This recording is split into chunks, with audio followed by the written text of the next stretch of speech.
আমি খন্দকার আক্তার হামিদ পবন, মরহুম খন্দকার দেলোয়ার হোসেন সাহেবের কনিষ্ঠ পুত্র। কিছু কথা না বললেই নয়। ১-১১টার সময় যখন দলের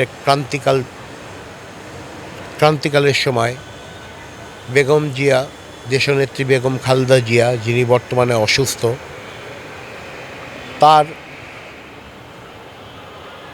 দেয়া দায়িত্ব আমার বাবার ওপর অর্পণ করে তিনি মহাসচিবের দায়িত্ব নেন। তখন দলের বিএনপি বলার মতো কেউ ছিল না। এমন অবস্থায় একজন বৃদ্ধ লোক কষ্ট করে নেতৃত্বের প্রতি আস্থা রেখে দলের দায়িত্ব কাঁধে নিয়ে, জিয়া পরিবারের দায়িত্ব কাঁধে নিয়ে দলকে সুসংগঠিত করে বিএনপিকে একটা পর্যায়ে দাঁড়া করায়। সেই বিএনপি পুনঃপ্রতিষ্ঠিত হয়। আজকে বিগত ১৭ বছরে 111 থেকে শুরু করে আমার ওপরে নির্মম অত্যাচার, অবিচার, নিপীড়ন, কারা ভোগ করতে হয়, আমার ফেরারি জীবন কাটাতে হয়।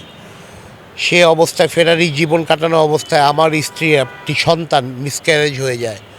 তারপরে আমরা কখনো অপশক্তির সামনে মাথা নত করিনি।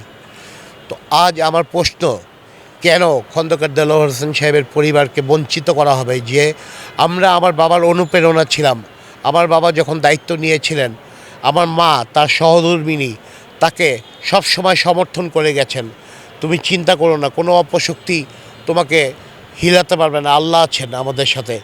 আমার ভাই বোন সবাই সম্মিলিতভাবে আমার বাবাকে অনুপ্রেরণা জাগিয়েছে। 111-এর পুরোটা সময় আমি জেলখানায়। এত নির্যাতনের পরে আমার বাবা মাথা নত করেনি। আজকে বিএনপি ইনশাল্লাহ ফ্যাসিস্ট সরকারের বিদায়ের পর ছাত্র জনতার গণ অভ্যুত্থানের মাধ্যমে আল্লাহর হুকুমে যখন ফ্যাসিস্ট সরকার বিদায় নিয়েছে, বিএনপির যখন সূর্যের আলো দেখতে পাচ্ছে, সেই মুহূর্তে কেন আমাদের পরিবারের প্রতি বৈষম্য করা হবে? এই প্রশ্ন আমি দলের শীর্ষস্থানীয় নেতাদের কাছে রাখতে চাই এবং দেশবাসীর কাছেও রাখতে চাই। পাশাপাশি আমি জনাব তারেক রহমান, ভারপ্রাপ্ত চেয়ারম্যান, আপনি যথেষ্ট বিচক্ষণ। 17 বছর আপনিও নির্যাতনের শিকার। আপনাকেও বিগত 111-এর সময় নির্মমভাবে অত্যাচার করা হয়েছে। আপনি নির্যাতিতদের কষ্ট আপনি বুঝতে পারবেন। আমি বিশ্বাস করি সেইভাবে আপনি ইনশাল্লাহ মূল্যায়ন করবেন এই পরিবারকে।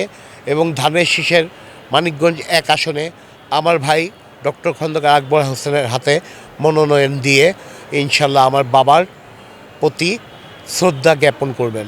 ধন্যবাদ। আমার বিগত সরকার আমলে 50টিরও অধিক মামলা এবং আমি 20 বার জেলে গিয়েছি।